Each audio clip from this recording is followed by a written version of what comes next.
America is going to go into this war, and the first thing they're going to do is they're going to try to rally the troops at home. Remember, FDR had implemented a draft a year earlier, so our military is ready to go. And but we need more help. We need the people at home to get involved. One of the first things that's going to get people behind this war is the success of the Doolittle Raid. The Doolittle Raid really had no tactical mission. What it had was basically a mission to send a message to Japan. Not only are we coming, but we can reach you. And what the Doolittle Raid was an attempt to send bombers over to Tokyo to drop bombs on Tokyo. The problem is that Japan was so far away, these bombers do not carry enough fuel where they can get there. And so what started at, what they started to do was strip these bombers down to their lightest weight possible, with the goal of trying to launch these bombers off the deck of an aircraft carrier. Never been done before. And they literally stripped these planes down to nothing. All that they had was enough to keep them in the air, a crew, and a bomb. And that was pretty much it.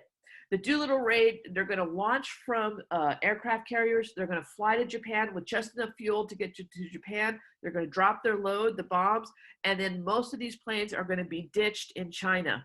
And like I said, there was really no tactical mission. It wasn't like we were going seeking a certain part of Japan that we wanted to drop these bombs on. We just wanted to get our planes there, drop the bombs, and let them know that the U.S. is not just going to stand still after Pearl Harbor, and the U.S. can reach them. And that's really important. We've said over and over again that fish are our friends, these oceans protect us. Japan was thinking the same thing. We're too far away. But now with the Doolittle Raid, just 3 or 4 months after they attacked us at Pearl Harbor, we're like, we can get you, and we're coming for you. So just psychologically, this was a victory. Admiral Halsey of the Pacific Fleet basically said the day after the attack at Pearl Harbor is, before we were through with them, the Japanese language will be spoken only in hell. This was the attitude that came out of America, where we were so against entering into the war leading up to this time. Once we got attacked, it was full steam ahead.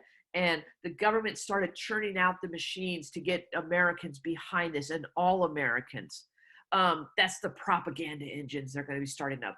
And just like we saw in World War I, there's going to be a lot of propaganda posters and excuse me, and sayings and everything they can to get the American people behind. And they wanted everybody, not just the men to go fight, but the women and the kids and the elderly and everybody. It has to be a nationwide movement and that's how we're going to win this war.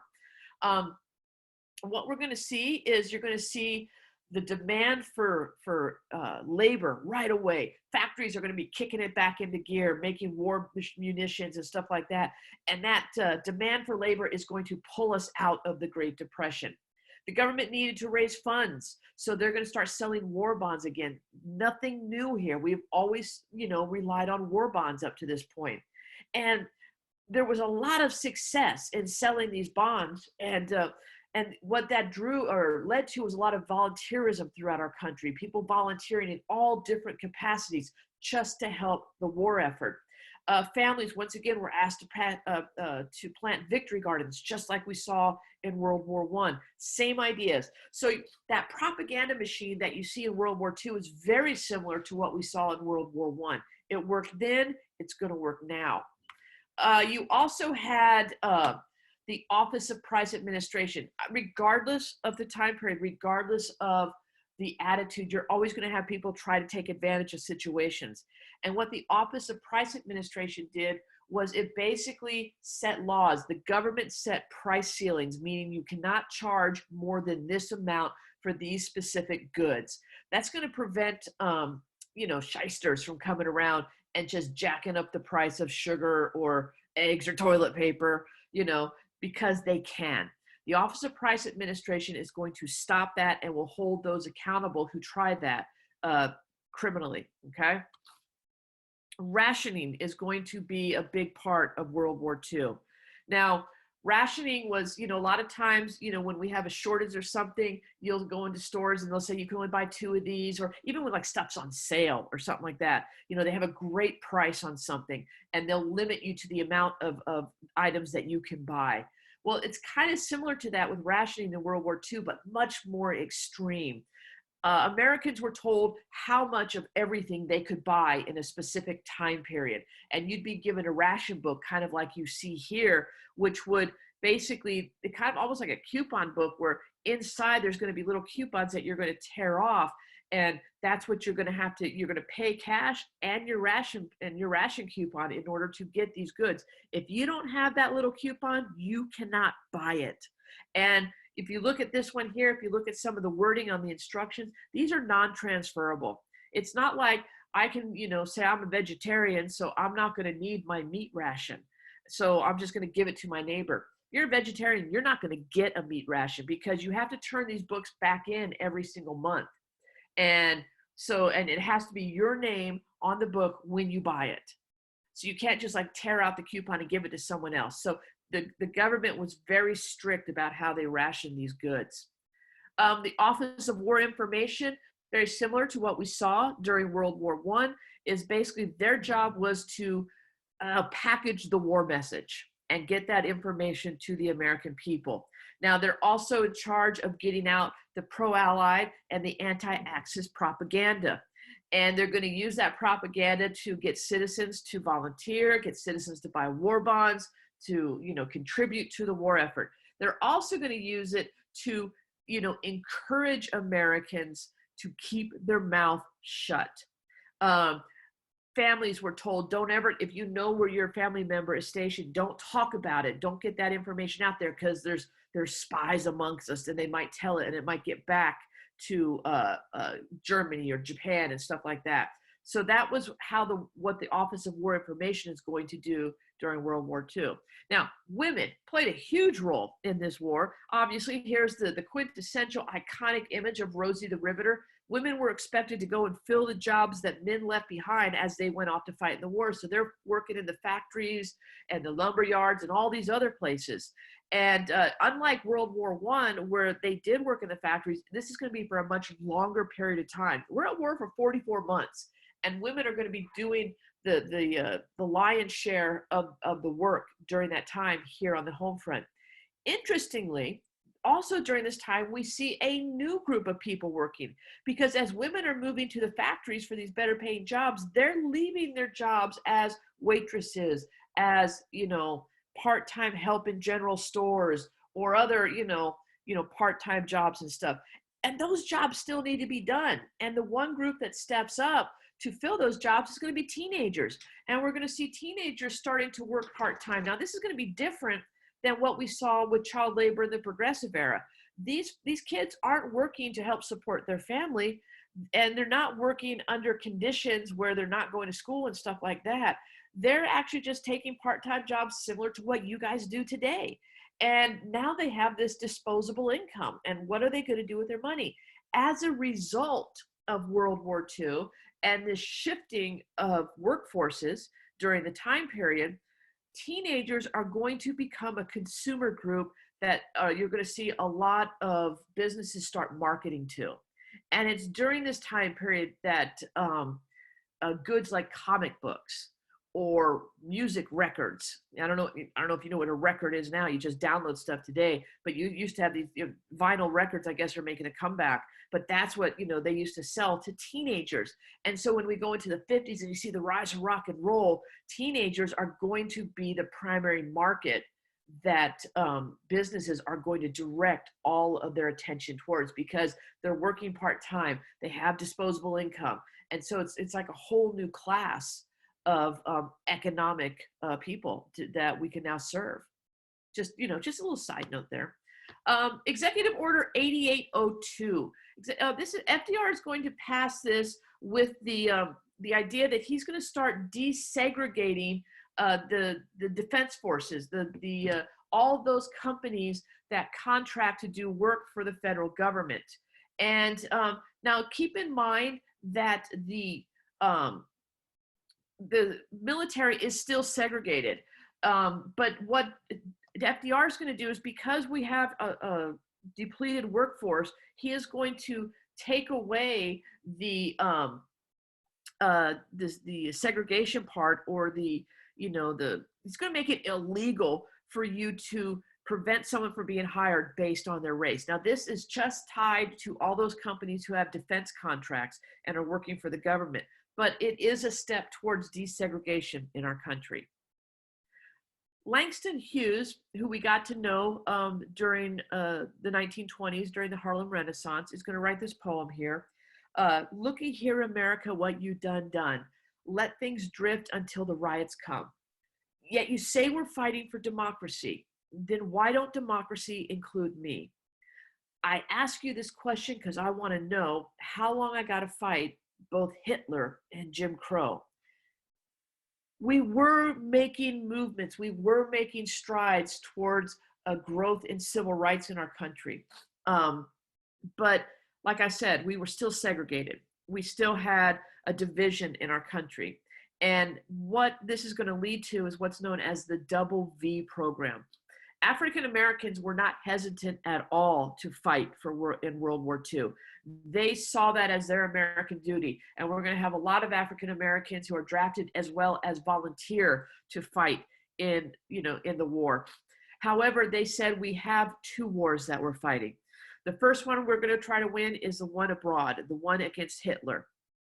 And once we win that, we need to come back to America because we have another battle to fight here, and that's the battle to end segregation. So that's what the WWII program is: victory abroad and victory at home. And so that's going to get it started. So we're going to start seeing the civil rights movement kind of starting to build steam, a lot faster now as we're going through World War II and going into the 1950s. One of the most famous segregated units in World War II is going to be the Tuskegee Airmen. Now, these were a group of African-American pilots who trained in dogfighting and, were part of the Army Air Corps. And they're going to have one of the best kill ratios in the U.S. Army during World War II. Very successful unit. And so that's going to draw attention to the capabilities of African-Americans. And that's going to make desegregation later a little bit easier. Another person you should be familiar with is Doris Miller. Doris Miller was a cook during Pearl Harbor on the USS West Virginia. When Pearl Harbor was attacked, he is basically going to take up arms, take over one of the cannons on the ship, and I think he'll be credited with shooting down Japanese planes. And for that, he's going to be awarded the Naval Cross. And there you can see him there on the left. I believe the first African-American to receive this honor. The biggest problem, if you want to talk about racism and racial problems that we have in our country, the biggest one you have to talk about is what happened to the Japanese Americans. And I say Japanese Americans, these are American citizens.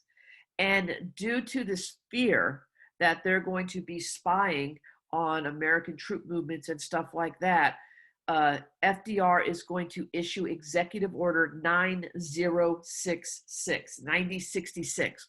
And that executive order is going to force all Japanese Americans to leave their homes basically with only what they could carry. And they lost their homes, they lost their businesses, and they're going to be put in internment camps throughout mostly the western part of the United States.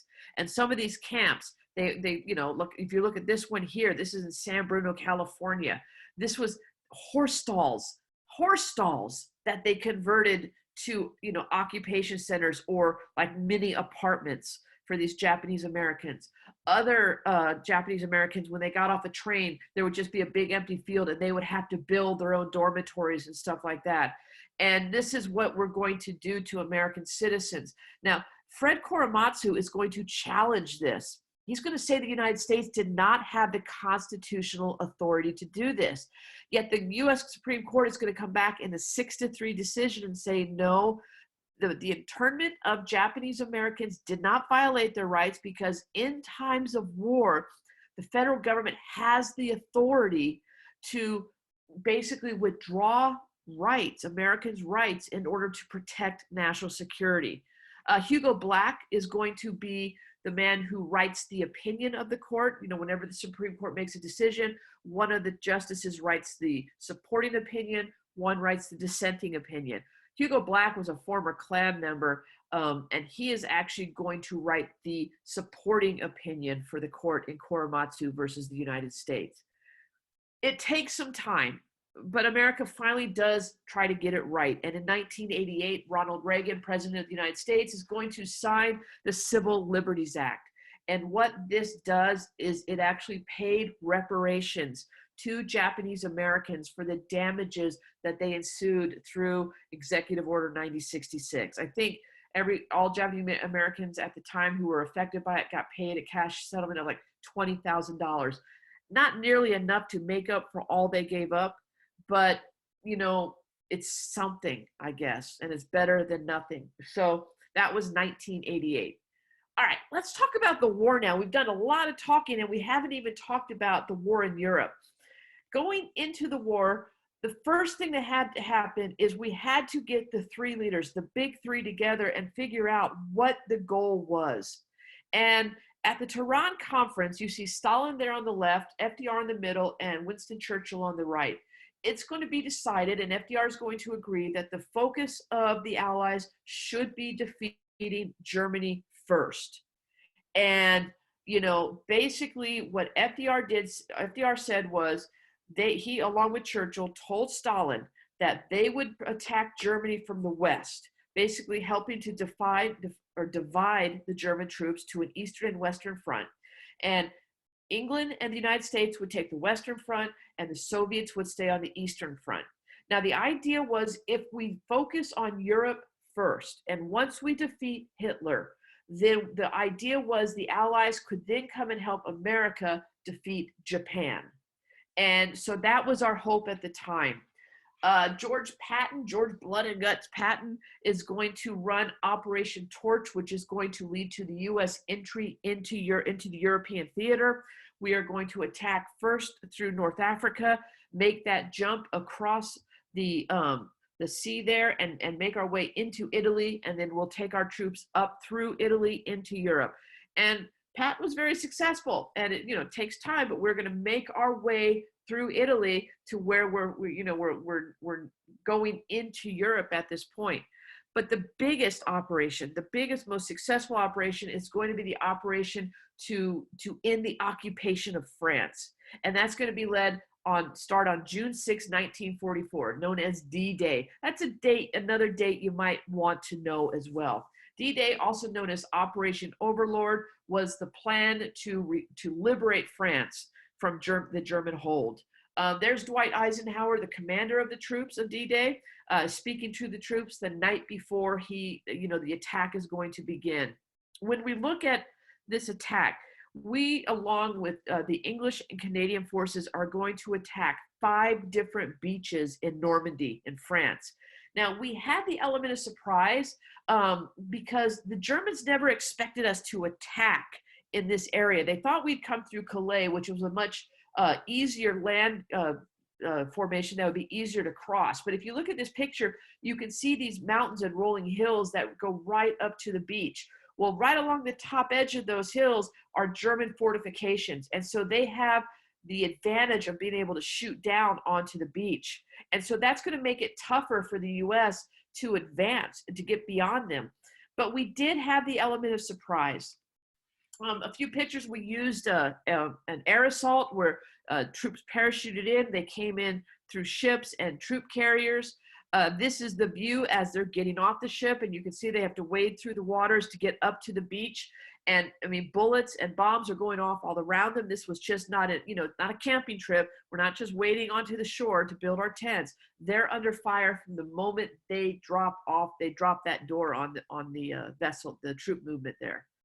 But once we win, once we get control of the beaches, check out the magnitude of our troop movement, of our mechanization coming in onto the shores and everything. You can see it all there, trucks and tanks and more troops and jeeps and everything we're going to need to be able to make our way across and liberate France from Germany.